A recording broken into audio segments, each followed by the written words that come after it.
The recent literature review by Buchholz and Sandler describes a wide variety of global public goods, including maintaining peace or protecting essential ecosystems, but also fostering cybersecurity and combating pandemics or financial crises. Buchholz and Sandler organize different public goods according to their aggregator technologies to make some sense of this diversity and to provide more tailored policy recommendations. A long paper with many angles to public goods, such as joint products and complementary benefits in production, and climate clubs and coalitions that I won't go into. From their page 494, we learn that these aggregator technologies indicate how countries' contributions to the public good determine the overall level of the good that is available for consumption or use. Until 1983, a summation aggregator was routinely assumed for all public goods, so that each contributor's provision adds equally at the margin to the level of the public good. With a summation public good, each country's provision is a perfect substitute for those by other countries, thereby encouraging free riding and under-provision. This slide contains the recommendations table too, grouped by aggregator technology, where I have omitted weaker link and better shot as the recommendations much resemble those for the weakest link and best shot technologies. To give some examples that fit the different aggregator technologies, the earlier mentioned summation aggregator seems like a good description of climate action, where emission reductions by one country could be seen as a perfect substitute for those of another country. Buchholz and Sandler, their prognosis for these types of public goods are likely to suffer from substantial free riding and under provision, and that the prisoner's dilemma seems like a decent description for these type of public goods. Their recommendations include the establishment of more multilateral institutions and that repeated interactions promotes the contribution to the public good. Buchholz and Sandler also list preserving biodiversity as an example for a summation type of public good. While I'm not entirely sure which aggregator technology fits best, I would tend to disagree that it is a summation aggregator. The other types described are the weighted sum, with, as example, addressing a pandemic, where the public good is some weighted average of contributions and spatial considerations are important. In the weakest link type of goods, the level is determined by the lowest contribution, where Buchholz and Sandler give network integrity as an example in their overview table. For best shot types of goods, the level of the public good is determined by the biggest contributor, as for example, one can think of finding a cure for a particular disease or efforts to divert an earthbound comet. The threshold aggregator technology requires contribution beyond the threshold to deliver any of the public good, with a tsunami warning system as an example given. The latter types of public goods face additional coordination problems. You may have noted that addressing a pandemic that was given as an example for the weighted sum aggregator technology also has both weakest link and best shot characteristics. My guess is that weighted sum or weaker link type of aggregators would also be best to describe biodiversity conservation. After their description of different types of public goods by aggregator technology, Buchholz and Sandler present a model with this summation aggregator technology and derive 17 findings. I will only highlight a few here. For finding 8, it may be good to know that economists speak of inferior goods when demand decreases with income. Finding 8. If the private good is non-inferior, additional public good contributions by a country are partially crowded out through reduced contributions by other countries. In other words, according to game theoretic models, More generous contributions to the public good by one player are met by a downward adjustment of contributions of other players. The explanation of Buchholz and Sandler sheds some light on why.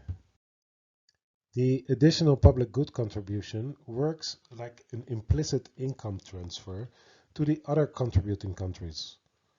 Given that the private good is non-inferior, other countries will react by increasing their private consumption and hence reducing their public good contributions. The explanation behind their even more counterintuitive finding 9 is similar. Finding 9 reads, in the Nash contribution game, country I might be unwilling to develop and use a more cost-effective contribution technology, even if transition to this new technology is completely costless. Shame on you, country I. The reason for country I's its negligence is that it anticipates behavior as just described under finding 8, that these other countries lower their contributions in response, and that country I may be worse off by introducing the superior technology. Their finding 10 is also of some interest. It reads, if a contributing country unilaterally matches another initially contributing country, the matching country gains at the expense of the matched country. The reason here is that the credible commitment of matching of contributions changes the incentives for contribution of the country that is being matched. The matched country, its incentive to contribute to the public good are boosted, and hence it contributes more than it would absent matching. The matched country can alleviate this gain at its expense by matching back, leading to finding 11 that multilateral matching may make all countries better off. While the matching of contributions may give an attractive tool in theory, critical commitments seem scarce when it comes to climate action. Buchholz and Sandler also called some attention to alternative behavioral assumptions such as Kantian maximizers that would choose to maximize under the assumption that all countries act similarly. The paper gives an overview of international institutions and protocols pertaining to climate change, describe in more detail a global health case, discusses peculiarities to regional public goods, and closes with thoughts on geoengineering options like albedo modification. Albedo modification refers to albedo, or the different ability of different types of surfaces and different colors to reflect more or less of solar radiation. It is one of the more famous reinforcing feedback loop mechanisms behind potential tipping points of climate change. That is, white surfaces like snow reflect more heat. As ice caps melt, global surface becomes darker and warms faster. This past week I heard of a Swiss effort to slow the melting of a glacier by wrapping it. And I've read that it is not entirely uncommon practice for ski slopes either. While this glacier wrapping seems rather futile, another effort to save glaciers could be more promising and one of the few geoengineering type of initiatives that makes some sense to me. Another Swiss initiative is looking into techniques to produce vast amounts of artificial snow to supplement glacier formation.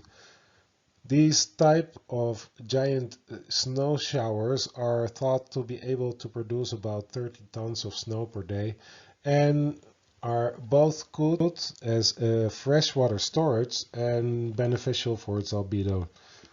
The lead scientist, Felix Keller, points out that about 200 million people depend on the meltwater from glaciers in the Himalayas. On a much smaller scale, I have recently added my bit to a more favorable albedo in our garden.